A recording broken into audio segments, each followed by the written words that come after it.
NCP नेता जितेंद्र आव्हाड द्वारा भगवान राम को मांसाहारी कहने पर विवाद खड़ा हो गया है।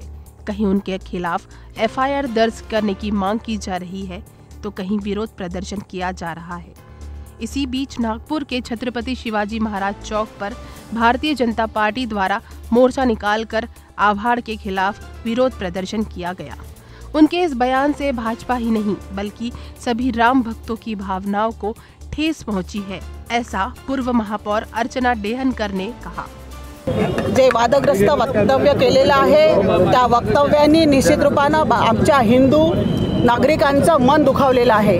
कुठल्या त्यांचे एकमेव नेहमीच हा असतो की वादग्रस्त वक्तव्य करायचं आणि एक समाजामध्ये एक वातावरण निर्माण करायचं। मी या ठिकाणी उद्धव ठाकरेजींना सवाल विचारू इच्छिते की आता सामना चूक का आहे। जितेंद्र आव्हाडांनी जे वक्तव्य केलं त्या वक्तव्यावर आज उद्धव ठाकरे आणि त्यांचा सामना का बोलत नाही आहे। कुठल्याही प्रकारचा अभ्यास नसताना जितेंद्र आव्हाडांनी हे वक्तव्य केलेलं आहे आणि त्यामुळे या ठिकाणी भारतीय जनता पक्ष युवा मोर्चाच्या माध्यमातून आम्ही सगळेजण निषेध करतो आहे आणि त्यांच्या विरुद्ध एफआयआर देखील केला जाईल। कारण हिंदूंच्या भावना दुखावलेल्या आहे।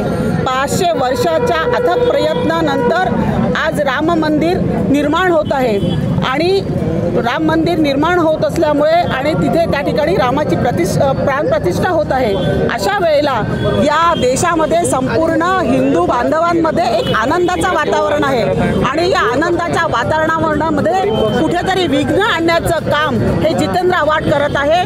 त्यांना जोडे मारले तरी कमी पडतील अशा प्रकारच्या हिंदूंमध्ये सगळ्यांच्या भावना आहे। आम्ही असं खपवून घेणार नाही आणि म्हणून या ठिकाणी भारतीय जनता पक्षाच्या माध्यमातून आम्ही आज तिथे निषेध करतो आहे। थोड्या वेळापूर्वी त्यांनी केलेल्या वक्तव्याचा जितेंद्र आव्हाड यांनी खेद व्यक्त केला आहे। नाही, ही त्यांची जुनी सवय आहे अशा प्रकारचे वक्तव्य करायचे आणि नंतर मग खेद व्यक्त करायचा। त्यांनी जे वक्तव्य केले आहे हे जाणीवपूर्वक केलेलं आहे। एका विशिष्ट समाजाला त्यांनी आकर्षित करण्याकरता अशा प्रकारचं वक्तव्य केलेला असा सरळ आरोप माझा या ठिकाणी जितेंद्र आव्हाडांवर आहे। आज भारतीय जनता युवा मोर्चा नागपूर महानगराच्या वतीने आम्ही छत्रपती शिवाजी महाराज चौकात या ठिकाणी जितेंद्र आव्हाडचा पुतळा फुकलेला आहे।